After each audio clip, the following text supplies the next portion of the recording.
Hello Philippines and hello world. I'm Jello Jane, your host for all the juicy test score gossip. Get ready for some serious score-tastic revelations because where there's tea, there's always a bell curve. Welcome to Score-tastic.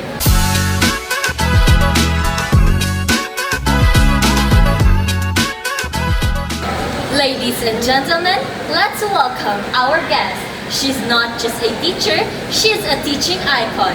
A BSEd math major who's known for making sense out of confusing test scores and grading with fairness. Her mantra, ang standardized test parang sarili. Dapat fair kahit messy. Let's welcome Miss Risha Disukatan. Good morning, Miss Risha. Good morning, Miss Julian, and hi, everyone. Yeah. Welcome to Score-tastic. Thank you. So, Miss Risha, how does it feel to be one of the most aspiring teachers in the field today? I'm so happy and grateful. Being a teacher is truly fulfilling and it's challenging but so rewarding. I heard you're taking BSN or Bachelor of Secondary Education, which majors in math, am I right? Correct ka dyan. Since you majored in math, you probably know a lot about how standardized tests are scored and interpreted. Yes, I'm very familiar with that.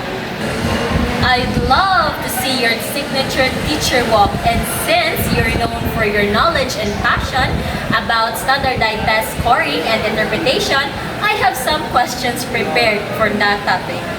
Sure, I'm ready.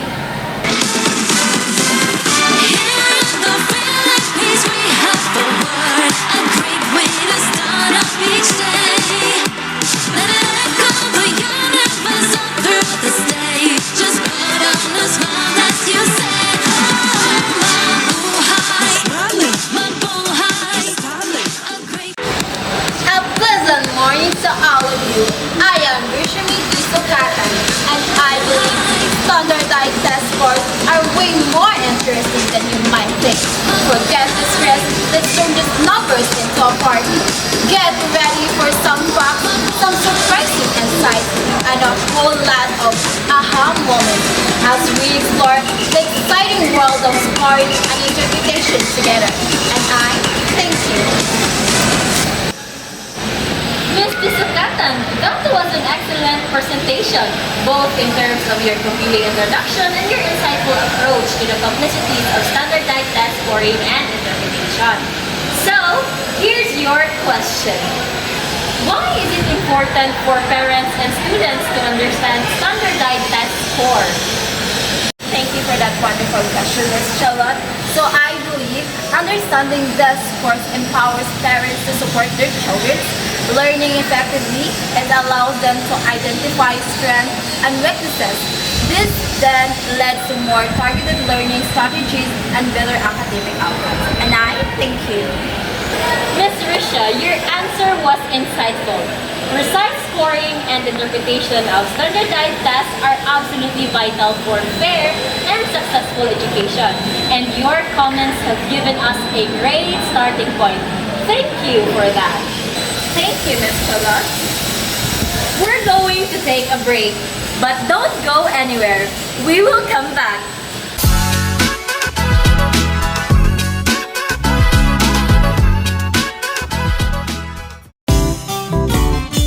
Pagbibili ng gamot, dapat subok, dapat trusted, dapat dekalidad. Oh, Unilab yan. Oh, Unilab yan. Pagbibili ng gamot, siguraduhin mo na. Unilab yan. Unilab yan. Pagbibili ng gamot, siguraduhin mo na. Unilab yan. Unilab yan. Trusted quality healthcare. Unilab yan.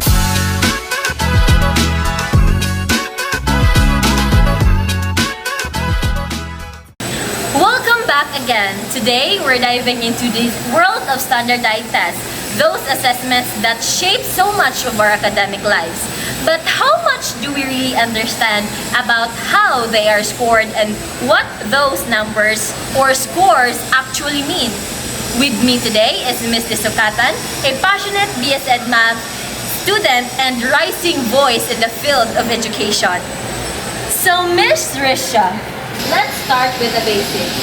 We all know there are different ways to interpret test scores.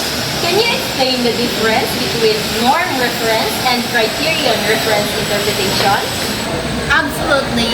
Imagine we have a math test. A norm reference interpretation compares a student score to the scores of other students who took that same test. So think of it like a race. It tells you where you place relative to everyone else. A high score meant you did better than most, even if you didn't get every questions right. So it's all about relative performance. Exactly. We use things like percentiles and standard scores to understand a student's ranking within a group. And what about criterion reference interpretations? So, criterion reference interpretation focuses on what student knows or can do compared to predefined standard. It's not about how you did compare to others, but how will you meet specific learning objectives. It's like a checking of a list of skills. Did you master each one? So it's about absolute performance, not relative performance. Precisely, we often see this with a pass or fail scores or a percentage showing mastery of a specific content. We're going to take a quick break again, but don't go anywhere. We will come back.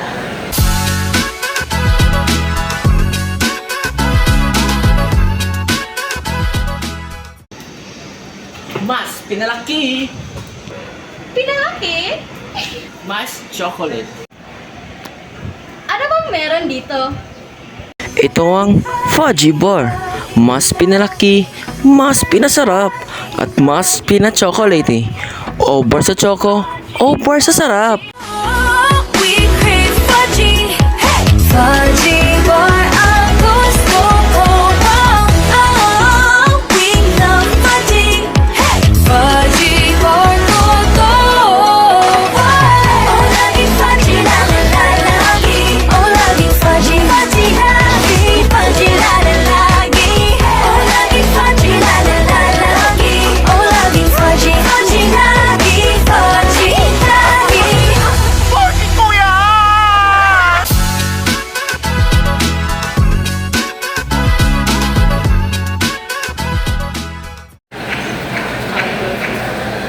Let's make this more concrete. Suppose we have a 5-question quiz on basic addition. Student A gets 5 over 5. Student B gets 3 over 5. And student C gets 1 over 5. The average score is 2.5 over 5. How would we interpret these scores, norm reference and criterion reference? So, Ms. Jalot, norm reference, student A is significantly above average. Student B is slightly above average. And student C is significantly below average. While criterion reference, if we define 80%, 4 over 5 as a mastery. Only student A show mastery, the others don't meet the standard. So one looks at rankings, the other at whether learning goals were achieved. Very different insights.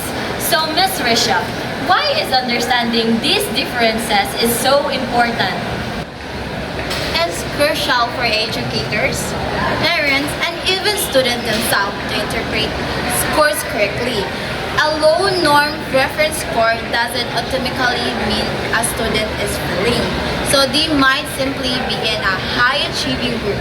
On the other hand, a high norm reference score doesn't guarantee mastery, while criterion reference score give us clear view of what students have actually learned.